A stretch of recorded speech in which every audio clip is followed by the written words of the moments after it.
بسم اللہ الرحمن الرحیم۔ السلام علیکم پیارے ناظرین۔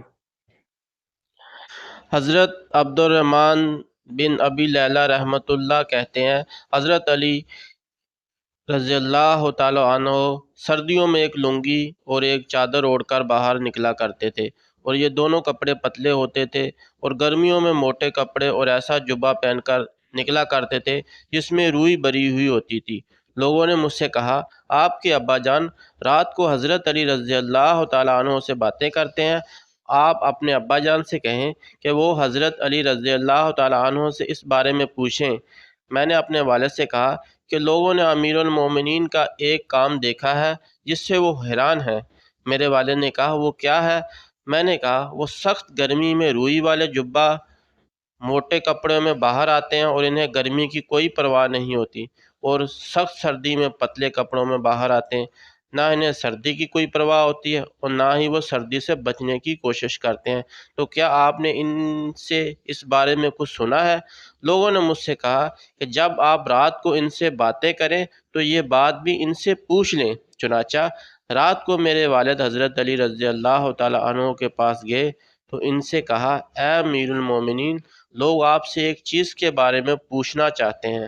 حضرت علی رضی اللہ تعالیٰ عنہ نے کہا، وہ کیا ہے؟ میرے والد نے کہا، آپ سخت گرمی میں روئی والا جبہ اور موٹے کپڑے پہن کر باہر آتے ہیں، اور سخت سردی میں دو پتلے کپڑے پہن کر آپ باہر آتے ہیں، نہ آپ کو سردی کی پرواہ ہوتی ہے اور نہ ہی اس سے بچنے کی کوشش کرتے ہیں۔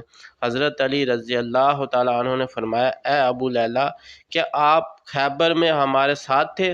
میرے والد نے کہا، اللہ کی قسم آپ لوگوں کے ساتھ تھا۔ حضرت علی رضی اللہ تعالیٰ عنہ نے فرمایا، حضور صلی اللہ علیہ وسلم پہلے حضرت ابوبکر صدیق رضی اللہ تعالیٰ عنہ کو بھیجا، وہ لوگوں کو لے کر قلعہ پر حملہ آور ہوئے، لیکن قلعہ فتح نہ ہو سکا، وہ واپس آ گئے۔ حضور اکرم صلی اللہ علیہ وسلم نے پھر حضرت عمر رضی اللہ تعالیٰ عنہ کو بھیجا، وہ لوگوں کو لے کر حملہ آور ہوئے، لیکن قلعہ فتح نہ ہو سکا، وہ بھی واپس آ گئے۔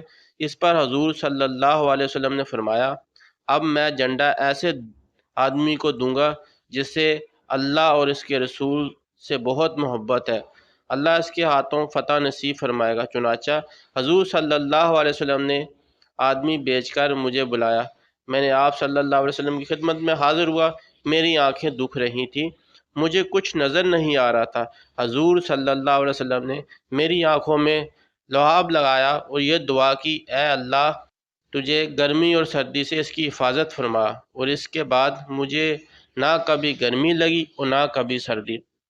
ابو نعیم رحمۃ اللہ علیہ کی روایت میں یہ ہے کہ حضور صلی اللہ علیہ وسلم نے اپنی دونوں ہاتھوں کی ہتھیلیوں میری آنکھوں پر مل دیں اور یہ دعا فرمائی، اے اللہ، اس سے گرمی اور سردی دور کر دے، اور اس ذات کی قسم جس نے حضور صلی اللہ علیہ وسلم کو حق دے کر بھیجا ہے، اس کے بعد آج تک گرمی اور سردی مجھے کچھ تکلیف نہیں پہنچاتی۔ طبرانی رحمۃ اللہ علیہ کی ایک اور روایت میں ہے کہ حضرت سعید خلفہ رضی اللہ تعالیٰ عنہ فرماتے ہیں، ہمارے حضرت علی رضی اللہ تعالیٰ عنہ سے سردیوں میں ملاقات ہوئی تو انہوں نے صرف دو کپڑے پہن رکھے تھے۔ ہم نے ان سے کہا، آپ ہمارے علاقے سے دھوکہ نہ کھائیں، ہمارا علاقہ آپ کے علاقے جیسا نہیں ہے، یہاں سخت سردی ہوتی ہے اور بہت زیادہ پڑتی ہے۔ حضرت علی رضی اللہ تعالیٰ عنہ نے فرمایا، مجھے سردی بہت لگا کرتی تھی۔ جب حضور صلی اللہ علیہ وسلم مجھے خیبر بھیجنے لگے تو میں نے عرض کیا، میری آنکھیں دکھ رہی ہیں۔ آپ صلی اللہ علیہ وسلم نے میری آنکھوں میں لعاب لگایا، اس کے بعد نہ مجھے کبھی سردی لگی اور نہ کبھی میری آنکھیں دکھنے آئیں۔ ناظرین، امید کرتا ہوں آپ کو یہ اسلامک سٹوری پسند آئی۔ اگر میری ویڈیو اچھی لگی ہے تو چینل کو سبسکرائب کر دینا، ویڈیو کو لائک کر دینا۔ شکریہ، اللہ حافظ۔